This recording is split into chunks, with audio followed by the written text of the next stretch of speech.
एक ज्ञानी मॉन्क जंगल के वृक्ष के नीचे ध्यान किया करते थे। वे रोज एक लकड़हारे को लकड़ी काट के घर ले जाते हुए देखते थे। एक दिन उन्होंने उस लकड़हारे को रोक के कहा, सुनो भाई, दिन भर लकड़ी काटते हो और फिर उसे बेचते हो और इसे बेचकर 2 वक्त की रोटी भी नहीं जुटा पाते हो। तुम जरा जंगल में थोड़े आगे क्यों नहीं जाते? वहाँ आगे चंदन के वृक्ष का घना जंगल है। एक दिन काट के लेके जाओगे तो हफ्ते भर के खाने की व्यवस्था हो जाएंगे। उस गरीब लकड़हारे को विश्वास ही नहीं हुआ, क्योंकि वह तो सोचता था कि जितना वह जंगल को जानता है उतना और कोई नहीं जानता। जंगल में लकड़ियां काटते काटते ही तो उसकी जिंदगी बीती है। ये साधु यहाँ वृक्ष के नीचे बैठा रहता है, इसको क्या खाक पता होगा जंगल के बारे में? मानने का मन तो नहीं हुआ, लेकिन फिर भी सोचा कि नुकसान ही क्या है। कौन जाने कि वह सन्यासी शायद ठीक कह रहा हो, फिर झूठ कहेगा ही क्यों। अंत आदमी मालूम पड़ता है और दयालु भी, और इससे पहले तो कभी बोला भी नहीं है। एक बार प्रयोग करके देखने में क्या जाता है। साधु की बातों पर विश्वास करके हुए लकड़हारा जंगल में आगे गया। जब वे वहाँ से लौटा तो गुरु के चरणों में सिर रख दिया और कहा, मुझे क्षमा करना, मेरे मन में बहुत संदेह आया था, क्योंकि मैं सोचता था मुझसे ज्यादा इस जंगल के बारे में और कौन जानता है। मेरा बाप भी लकड़हारा था, उसका बाप भी लकड़हारा था। हम इसी जंगल में लकड़ी काट काट कर अपना गुजारा कर रहे हैं। कभी ये सोचा ही नहीं कि इससे आगे भी शायद कुछ हो सकता है। मैं भी कैसा अभागा हूँ, काश पहले पता चल जाता तो आधी जिंदगी गरीबी में नहीं गुजारनी पड़ती। साधु ने कहा, कोई फिक्र नहीं, जब जागो तभी सवेरा है। अब जाओ और जाके चंदन की लकड़ियां काटो। अब उस लकड़हारे के दिन बड़े मजे से गुजरने लगे। एक दिन लकड़ियां काट लेता और 7-8 दिन तक जंगल जाने की जरूरत ही नहीं पड़ती। बाजार में उसकी इतनी कीमत मिल जाती तो अपने परिवार के लिए हफ्तों भर का राशन पानी का बंदोबस्त आसानी से कर लेता था। ऐसे ही दिन गुजरने लगे। लकड़हारा हफ्ते में एक दिन जंगल जाता था और चंदन की लकड़ियां काटता और काट के बाजारों में बेचता था। एक दिन वे लकड़ियां काटने जंगल में जा रहा था तो साधु ने उसे रोक के कहा,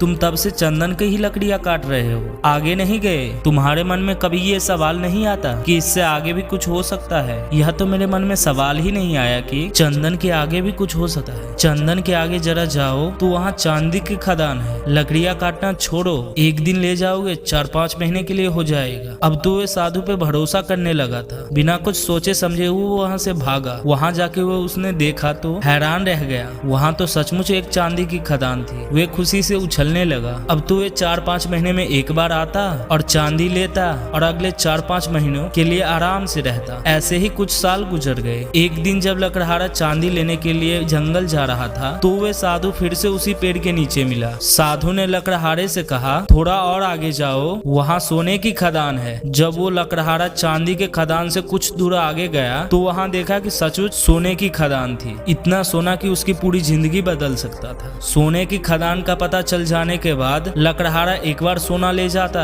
और साल भर तक जंगल ही नहीं आता। उसकी जिंदगी बड़े ही आराम से गुजर रही थी। ऐसे ही कुछ साल गुजर गए। ऐसे ही कई साल बाद जब वो लकड़हारा जंगल में सोने के खदान के पास जा रहा था तो फिर उसे वो साधु मिला जो कि एक पेड़ के नीचे ध्यान कर रहा था। जब उस मॉन्क ने लकड़हारे को सोने के खदान की ओर जाते हुए देखा तो बोला, तुम कभी जागोगे कि नहीं, या मुझे ही तुम्हें हर बार जगाना पड़ेगा? तुम्हें खुद की तरफ से कोई सवाल नहीं उठता? अपने मन में जिज्ञासा नहीं उठती कि आगे जाकर देखे कि आगे क्या है? लकड़हारे ने कहा, मैं भी मंद बुद्धि, मुझे ये सवाल ही नहीं आया। मैं तो समझा कि सोने से बड़ा और क्या हो सकता है, बस यही आखिरी चीज रही होगी। फिर साधु ने कहा, अरे भोले इंसान, सोने के खदानों से आगे जा, वहाँ तुझे हीरे के खदान मिलेंगे। जब वो वहाँ जाकर देखता है तो उसे अपनी आंखों पे भरोसा ही नहीं होता। वे सचमुच हीरे के खदान के पास था। अब तो वो एक बार हीरे ले जाता और कई साल बाद वापस जंगल में आता। समय के साथ वो लकड़हारा भी बूढ़ा हो गया था। एक दिन जब वो लकड़हारा हीरे लेके जंगल से वापस आ रहा था तो उसी पेड़ के नीचे उसे फिर से वही साधु मिला। साधु ने कहा, अरे ना समझ, अभी भी तू हीरे में ही रुक गया?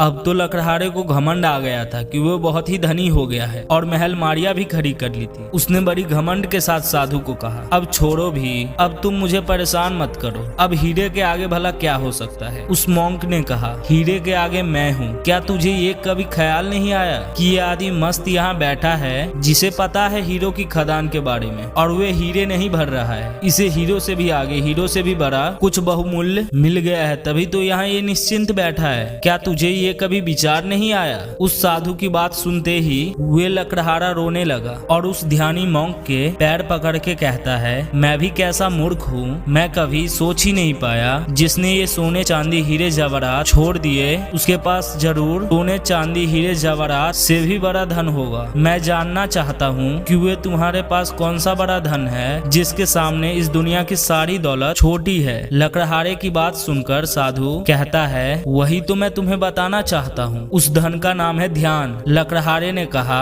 लेकिन मुझे तो ध्यान करना ही नहीं आता। साधु ने कहा, ध्यान करना बहुत ही सरल है, बाहर का धन तो बहुत इकट्ठा कर लिया, अब जरा भीतर की ओर मुड़ जाओ और आराम से बैठ जाओ, फिर देखो कि तुम्हारे अंदर क्या चल रहा है। अगर कोई अनुभव हो तो उसे पकड़ो मत, बस देखो, हो सकता है तुम्हें परमात्मा मिले, लेकिन तुम्हें उन्हें भी नहीं पकड़ना है। तब तक देखते रहो जब तक कि सभी अनुभव सभी विचार शांत ना हो जाए, मगर ध्यान रहे जबरदस्ती किसी भी अनुभव को करने की कोशिश मत करना, इस विचार को खत्म करने के प्रयास कभी मत करना। जब कोई अनुभव ना रहे, कोई विचार ना रहे, तब तुम निर्भीक होकर समाधि में स्थित हो जाओ, फिर इधर उधर नहीं भटकोगे और तभी केवल शून्य होगा, और उस शून्य में ही चलता है बोध का दिया, आत्मज्ञान का दिया।